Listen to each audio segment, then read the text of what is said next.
Delaware Democratic Senator Chris Coons is on the Foreign Relations Committee and joins me now. Senator Coons, I don't even know where to begin as to where the United States stands in the broader foreign policy situation with allies now throughout the region. And there were French, British, Jordanian forces on the ground in Syria as well. Without any notice, the president makes this decision, as I'm characterizing it, as my sources are telling me, caving into Erdogan without a broader foreign policy discussion. And now the reality among our allies, the Israelis, the Saudis, and other close allies, feeling abandoned by the U.S., as well as what we have seen already, our own NBC teams on the ground.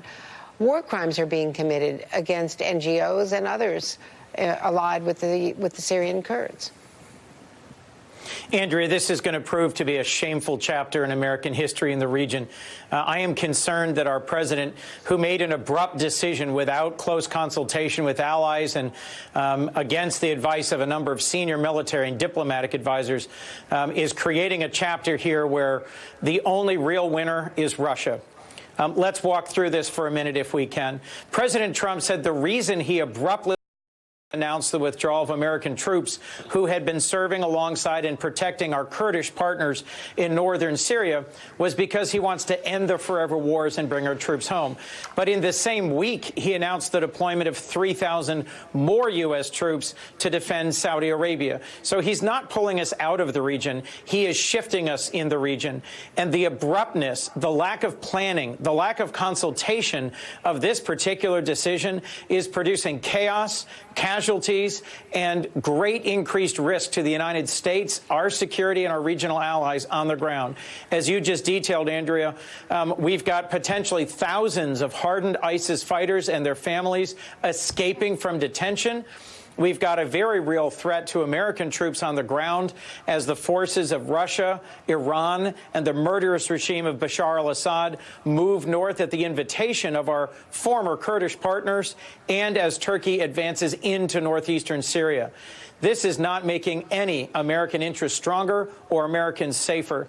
And as you mentioned, we ought to be re-examining our relationship with Turkey. At the Incirlik Air Base, we have not just critical strategic forces, but a long-standing partnership with the Turks as our NATO ally. These actions, this incursion into Syria, they're taking ill-considered action and possibly actively firing on American troops should lead to a fundamental reconsideration of our relationship with Turkey. And I hope that when we return to Congress tomorrow, we will be taking up resolutions and legislation both to condemn this abrupt betrayal of our trusted partners in the war against ISIS, the Kurdish Syrian troops who fought so bravely, but also to reconsider our relationship with Turkey and potentially impose stiff sanctions.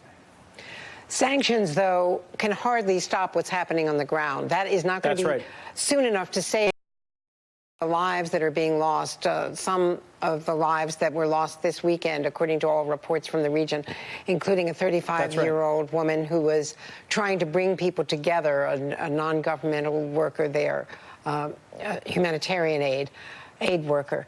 So what do we do? I mean, there is no mechanism that I know of to fire somebody from NATO, to kick out a NATO member. Should Turkey be a NATO partner?